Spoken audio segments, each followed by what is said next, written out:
apart from anything, I'm a mother and a woman. And HIV and AIDS is the biggest global killer of women of reproductive age. Now, I don't think there are too many people in the Western developed countries that are as aware as they need to be about this issue. So it's very, very important that you have voices that can speak up and utilize the platform as I can. So I'm deeply committed, and I think we've made so many wonderful advances, as you've just mentioned, but we really need to stay committed. We can see the end to AIDS in the next 5 years in the sense of the virtual elimination of the transmission from mother to child. This is achievable. If we have the political will, it can be done.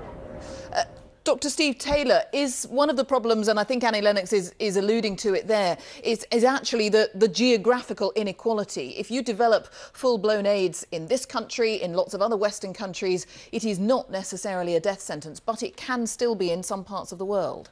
No, that's absolutely correct. And what the other thing is that in the Western world, although treatment is extremely successful, 1 in 4 people in the UK who have HIV don't actually know that they've got it. And so that's over 20,000 people in the UK. And if they don't know they've got it, they turn up to medical services extremely late and they can still die. So one of the things that we have to do in the same way as the worldwide problem is to raise awareness that HIV is still a problem and that we need to normalize testing and get people tested so they can access this life-saving treatment. I mean, in some parts of the world, you're talking actually about, it's not just educating the public. There are politicians in some countries at the top of the tree who need to take this on board. Is that a struggle internationally?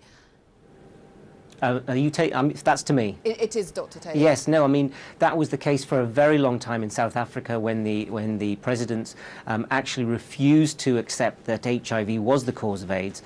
Things are improving.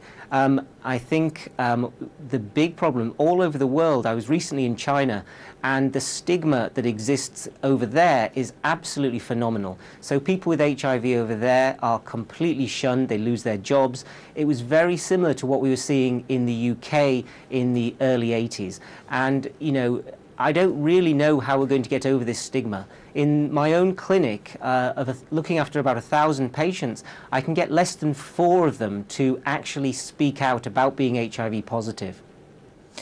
Annie Lennox, I'd like to put that point to you as well, because I think you travel internationally in regard to this issue. You must see an enormous disparity still.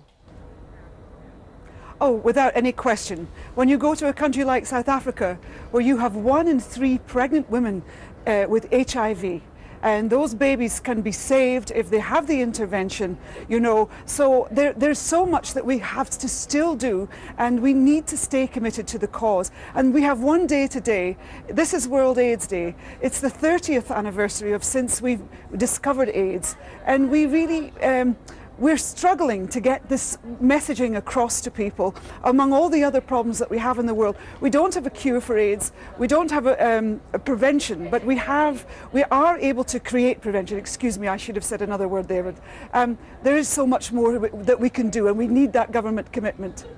And if you want people to be aware that today is World AIDS Day and you want them to donate, if someone in this country is watching you now and you're saying, please donate, there's still a way to go, what should they be thinking about? Because they might think, well, actually, in this country, we've got bigger problems. They take on board everything you say about other parts of the world, but does that disparity make the fundraising tricky? Because perhaps it's seen as less of an issue here than it is in so many other countries.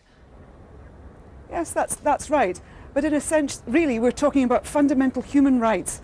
I mean, if the same thing was happening in our country as is happening in the developing world, the whole place would be at a standstill. If you remember when we had swine flu and bird flu, everybody was just up in arms. All the front pages of the media were covered with the headlines telling us all about it. We have to be very careful that we don't forget about AIDS. We have so many millions of people that are still living with this disease, still challenged by this disease, and we have the medication. We need to get it rolled out. We need to see the political will. And UNAIDS have made a commitment this year with the global plan. 22 countries have actually signed up to this plan to say that, you know, by 2015, we want to see the virtual elimination of the transmission of the virus. This can be done, but we're absolutely fighting with the fact that it's so difficult to get, as you said, to get attention to these things. This is fundamental human rights that we're talking about. We should all have access to treatment.